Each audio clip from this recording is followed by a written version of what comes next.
Hello, my name is Brian Barrett. I'm a principal software engineer in AWS, specifically EC2, and I'm going to be talking about optimizing network performance for Amazon EC2 instances.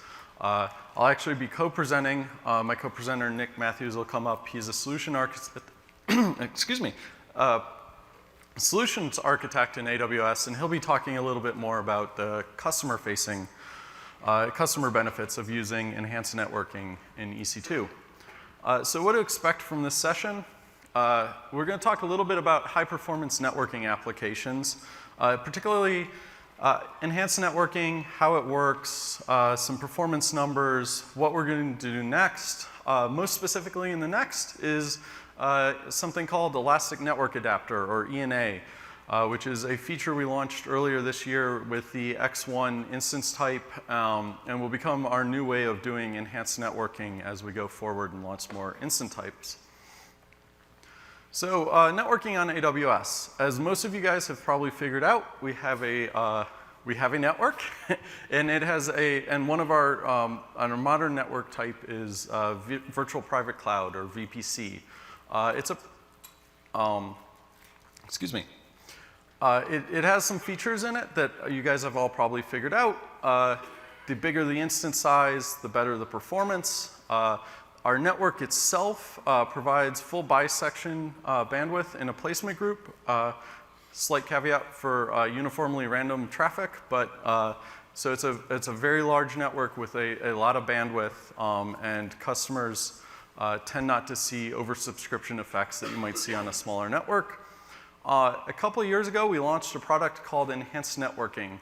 Enhanced Networking provides over 1 million packets per second input.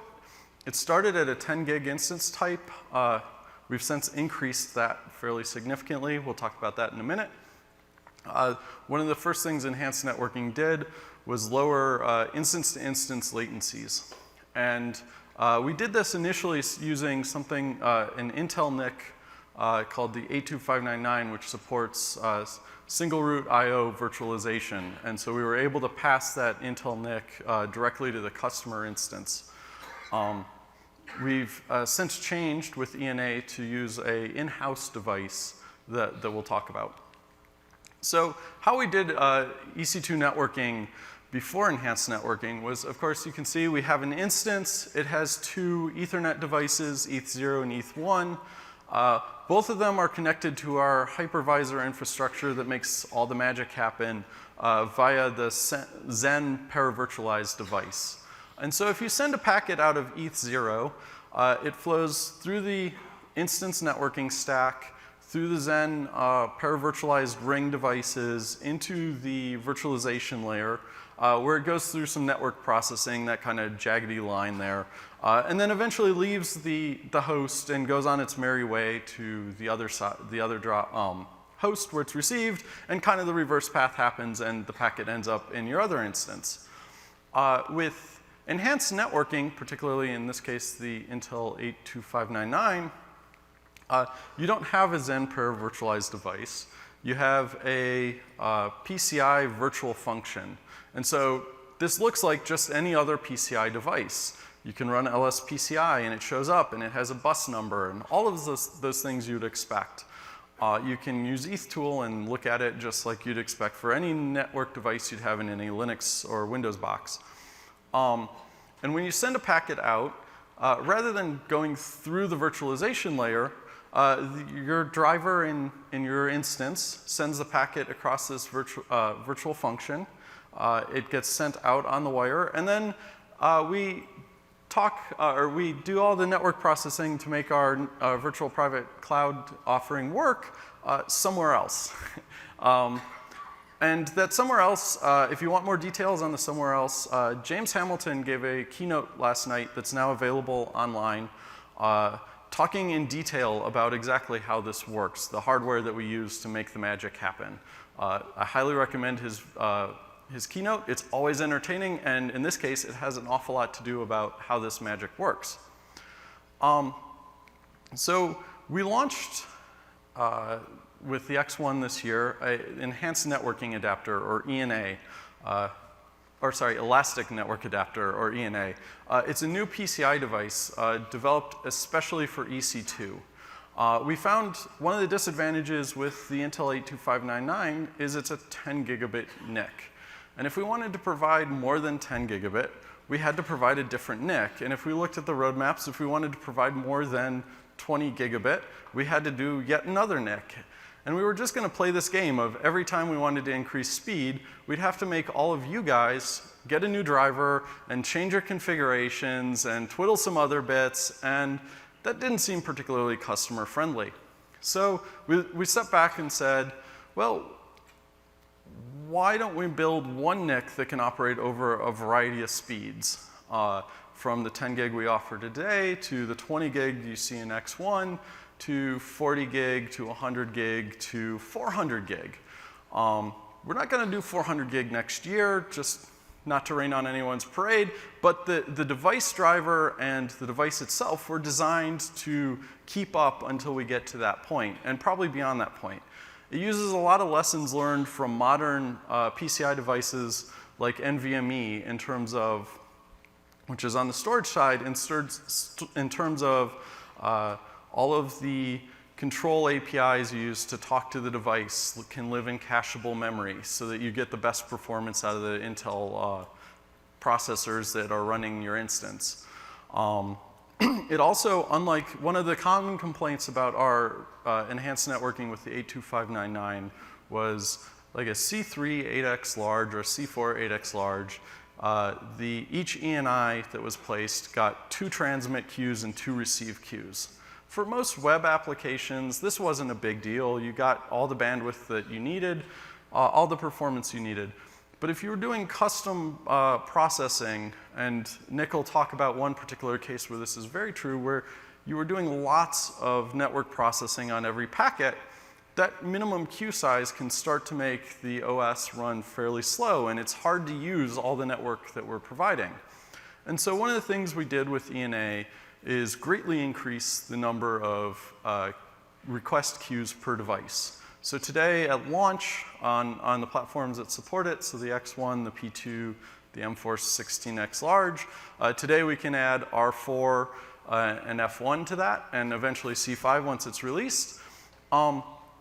With those you get 8 queues per device, whether you're on the M4 16XL or the C5 extra large when that becomes available, you'll have 8 queues, and we'll actually be increasing that over time to keep scale with the number of cores that we're adding to the instance types. And so for those customers who have had pains with the number of queues that we provided with the 82599, we think we've solved that particular problem, and you'll have the queues you need. The other thing that's important for customers who have had trouble with the Intel 82599, because it's a hardware device that we didn't design in-house, we didn't do all those things, we do have trouble seeing sometimes exactly what's happening with the customer's virtual function. And when they have that, for most customers, that's not a problem. They don't have problems, everything just works, but occasionally things go wrong. And we've had visibility problems, and one of the things we get with ENA is we can tell exactly what the state of the NIC is when a customer comes and says, hey, I'm seeing this really odd performance problem, and I'm having trouble understanding what's happening. And so with ENA, we're actually going to be able to have some introspection into the device and be able to say, oh, you know, it looks like you're letting the TX queue fill up before you're ringing the doorbell so that we transmit. Are you sure that you have all your DPDK settings exactly right? Or are you forgetting to call this poll function because the RX queue keeps filling? And it looks like maybe adding some CPU would help. And that's things we've had trouble with that we'll be able to do better with ENA. So in addition to better performance, we get better debuggability. Now on the performance front, this graph shows kind of the last 4 generations of enhanced networking, and then prior to enhanced networking, the really tall bars, and this is latencies, and higher is worse, as you'd expect with latency. So the high bars are CC2 8x large, which was our last kind of HPC network offering that didn't have enhanced networking. And you can see, our average latencies, our TP50s were about 200 microseconds. These are microseconds. And if you looked at the TP99, it went fairly dramatically up. And if you looked at the P100, it actually just totally, the scale was so bad that everything else got lost in the noise. That it was a fairly noisy platform in terms of latencies. For the time, it was amazing, but with enhanced networking, if you look, we took, on the C3 8x large, we took over 50% of the latency off in one giant whack. And more importantly, if you look at the TP99, you don't see these dramatic increases. And if you look at the TP100 latencies, you really don't see these dramatic increases in latencies, these outliers that cause applications so much problem. C4 8x large, due to the hardware differences between C3 and C4, despite both being the 82599, they actually did use some different hardware to implement the VPC part of the whole magic. It had better average case latency and then a little worse case TP99. It was a little bit more susceptible to outliers. With M4 16x large, where we went to ENA, however, what you see is not only did we take another chunk of average latency off and best case latencies off, but we were also able to improve the outlier performance. And a lot of this has to do with, instead of having to go through kind of a loopback cable and some extra serialization delays and some extra processing, everything's now integrated into one PCI device. And again, if you want to see how the magic happens on ENA, I really recommend watching James Hamilton's video. But one of the things we did there with ENA was we were able to collaborate with Annapurna Labs, who's a subsidiary of Amazon, who makes the PCI device. And we were able to really get down to the nitty-gritty details of how all the interactions happened and control some of the outlier problems that we were having. So better latencies, always good. On the bandwidth side, 10 gig is 10 gig. Enhanced networking really meant you could always get 10 gig, whereas with the Zen PV devices, you had to be having a really good day to actually get 10 gig of networking. Now, if you look at our specs page, you see that M4 16x large, we say is a 20 gig instance type. And yet on this graph, the little blue line stops about 10 gigabit. And so what's up with that? Well, this is single stream bandwidth. And one of the interesting things we're doing as part of our rollout of greater than 10 gigabit instance types is we're providing 20 gig of aggregate bandwidth, but any given TCP stream is still limited to 10 gigabit. And so if you look, the green line is if we run multiple streams, in this case 3, but you'd get it at 2 as well, 3 TCP streams, and you can see we're hitting 20 gigabit. There's a couple of reasons for this. One, it allows us to have a little bit better utilization of our network in general, which is great for you guys. It saves you guys money. It reduces your outlier performance problems for bandwidth. So, and for us, it makes it a little bit easier to maintain the system. And when we look at most of our customers, their use cases where I need lots of bandwidth, but I also have lots of TCP flows. And so this really covers that use case fairly well. It is a little, where it surprises people though, is the first thing you do when you get a new instance type is you download iPerf, or whatever your bandwidth checker is of choice, and the default is a single TCP stream, and you see, this number, and you're kind of sad. And you come talk to us and we say, well, if you added this -i3 or whatever the option is for your test, it'll look like this. And you run it, and it does, and everyone's happy. This is something we're going to continue doing, where you'll see us have 10 gig flow limiters inside an instance, and then we'll keep increasing the aggregate bandwidth as we go forward. Today, the other place that tends to catch people with this bandwidth is this is all inside a placement group. And a placement group is basically our way of saying, letting you tell us, you know what, these two instances or this set of instances are going to be driving an awful lot of traffic to each other. and put them together in a way that they can drive lots of bandwidth to each other. And so the 10 gigabit generally has only been inside a placement group. With the R4 instance type that was launched today, that 10 or 20 gigabit is inside a region. And whether you're in the same AZ, in the same placement group, as long as you're in the same region, you'll be able to drive that 10 or 20 or whatever number for the instance size you're running.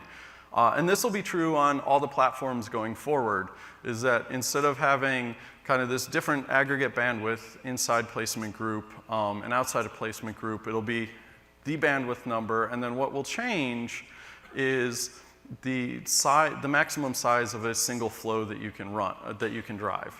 And so if you're inside a placement group, you'll be able to drive a 10 gigabit flow, and if you're crossing AZs, you'll be able to drive a 5 gigabit flow. And so again, looking at various network contention points, and that's kind of why that happens. But again, looking at the average use case for cross AZ traffic, that it shouldn't be very impactful for most of our customers. Excuse me. So if we look, how do I use ENA? You know, you've said it's great. How do you use it? So the easiest way is just grab the latest Amazon Linux AMI and launch a X1, a P2, an R4, or an M4 16XL, and everything just works. There are Linux and Windows drivers available for if you're using another Linux AMI or if you're using Windows. The URL there, and if you search on AWS, docs.aws.amazon.com, this URL is available there, is our Amazon Linux drivers. If you look on the documentation website, there's a link to the Windows drivers as well. We are upstreaming this, so Linux 4.9, which will be shipping any day now, it's in the RC series, will include ENA support out of the box. We will continue upstreaming changes as we go. And there is DPDK support. DPDK version 1604 included ENA drivers. We made some enhancements over the last couple of months, and so if you are looking to use DPDK, we really recommend you use 16.11 when it comes out. You'll have a slightly better experience. We found some bugs, that kind of thing, and so we recommend upgrading. And for those using FreeBSD, which has been a pain point for enhanced networking because the IXGBE VF driver that you used with the Intel card has never really worked well with FreeBSD in our environment, we'll have a native FreeBSD driver coming soon that is actually tuned for the Amazon or for the AWS environment. And so that's kind of what the ENA driver support looks like. With that, I'm going to turn it over to Nick, who's going to talk about some of our customer stories and success stories with enhanced networking. Cool. Thanks, Brian.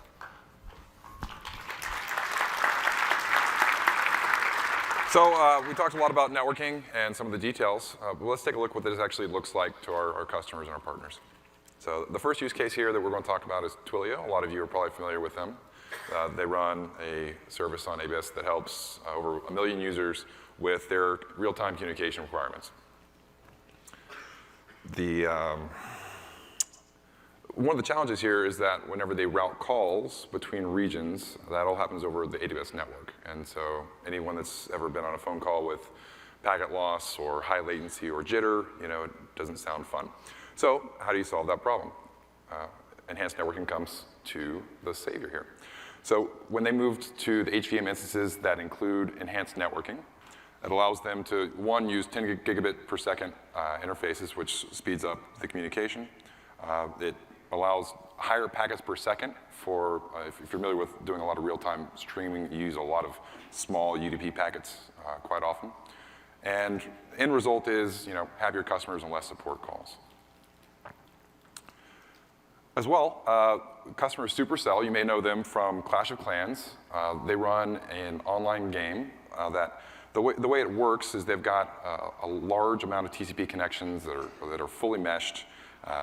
And as part of this as well, they started experiencing some challenges when they were scaling this game out. And so they found out they really need to move into VPC for a variety of reasons. And so they did a migration from EC2 Classic to VPC. One of the benefits in VPC is now they're able to use instance types that have enhanced networking enabled. So on EC2 Classic, one of the challenges they had was the amount of time it took for sessions to establish. Basically, there's a proxy server that, there's hundreds of these, and they have thousands of connections. And so it was taking 30 minutes for these TCP connections to stabilize and connect, which obviously was painful.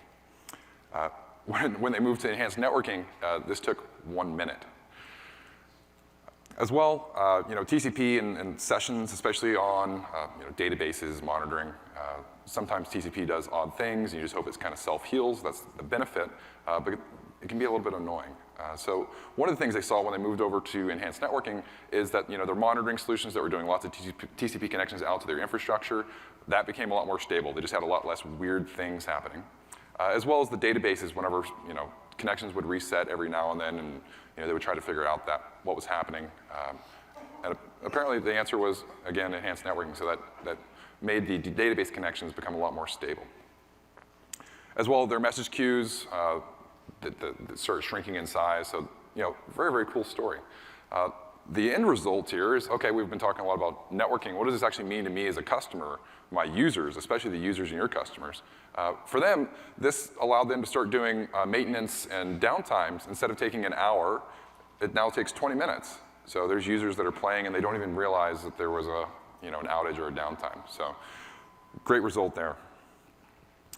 We'll change type of customer use case here. So Cisco is a partner of ours. They have the Cloud Services Router, or CSR. So it's the benefit to customers is you get to use the same feeling if you know iOS on-premise or on AWS, and does routing, these kinds of things. It's of particular interest to us because we built a solution with them called the Transit VPC. The Transit VPC is something that our solutions builder team built. It uses Lambda to automatically allow you to do transitive routing, basically from on-premise to multiple VPCs. The part why this is kind of interesting is because it becomes a bottleneck. The way that we get the routing to work is by using VPNs. So we use the virtual private gateways and the spoke VPCs, which all terminate on the CSR. And so then the CSR is then processing all that traffic and terminating the IPsec tunnels. So we did some testing. For the majority of use cases, depending upon packet size and all those kinds of things, you get anywhere from about 1 to 4 gigabits per second through the CSR. So it was really important for them to enable enhanced networking. So what they saw, so Ceph is basically the acronym they use for their forwarding mechanism on the router. They saw an over 100% increase on that, as well from IPsec performance that went up again over 100%. We have some different numbers, so it was kind of hard to quantify an exact number, but the performance was doubling in all use cases. So very, very cool stuff there. So let's take a look at some of the other, what do we need to do for enhanced networking? First, the instance types are up here. So we've got C3, C4, D2, I2, M4, except for the 16, and then R3. We have ENA support on the M4 16XL, as well as the P2 and the X1 instances. There's 2 requirements you need in order to use enhanced networking. You need the driver support, and then you also need to tag your AMI, or build the tag into your AMI. You'll need version 2.14.2 or later to support the Intel 802.59.9 driver. So let's take a look at how to do the AMI tagging. So in this scenario, this is how you can find out whether or not your instance supports enhanced networking or not. So this is an example using the AWS CLI. From here, you can see that in the SRIOV net support, you get a null result. There's nothing there. If you do the same thing where it's supported, it says you'll get the result with simple. For ENA support, use a slightly different version of the CLI using the reservations parameter. And for here, it'll say true for when you support ENA. In terms of how you actually check if your AMI already has this baked in or not, these are the two AWS CLI commands you'll use to check this. So you can basically, you check the image attribute of your AMI, and it will, for both of these, it will either be SRIOV net support for enhanced, or for the 82599 Intel driver, and then for ENA, it's just ENA support. If you want to build your own AMI that has enhanced networking enabled, this is the process. It's the same standard process that you would use for building a normal AMI that's all documented on docs.aws.amazon.com. So basically, you start your instance up, you incorporate the kernel changes, or again, if you're using 4.9 or later, it's already going to be built into the kernel.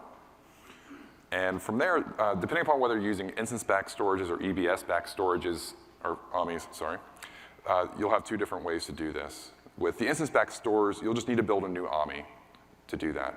With the EBS-backed images, you can stop the image, run this command here, the modify instance attribute, and then you can start it back up and you'll have support. One thing to note here that's important is that once you enable this, there's no going back. So if you go on your EBS, you go and tag it, it's going to immediately start, when you launch it back up, it's going to try to do that. So if you have other changes you want to do or anything other testing you want to do, we recommend for you to do that first before you enable this tag. So if you've done this and you want to see if it's working, what you can do is you can run this ETH tool command here, -I, and then the network interface. And in the case where it's not running, you'll receive the VIF driver. You can do this on Windows as well. You'll have to go through the GUI and take a look at the driver details. You should see the same results. And if it is enabled, you get the IXGBVF. I don't know how many of you guys are curious what that stands for. It kind of drove me nuts. The Intel X for 10, then Gigabit Ethernet virtual function. So now you guys can tell everyone you learned something today. IXGBIV, I think is I have no idea how to present that. That's the English version. And if for ENA, it's very similar. You'll run the same ETH tool command. And from there, again, you'll see the ENA driver there. You'll see the versions change a little bit. You don't need to worry about the bus info or any of those types of details. Those will change potentially. And that's what I've got. So I'll leave you with one closing kind of statement. Basically tag your instances and everything goes faster. Right? That's kind of the call to action here. So use enhanced networking. It's easy. It works. So thank you guys for coming. And I know it's getting late here, so we'll take questions.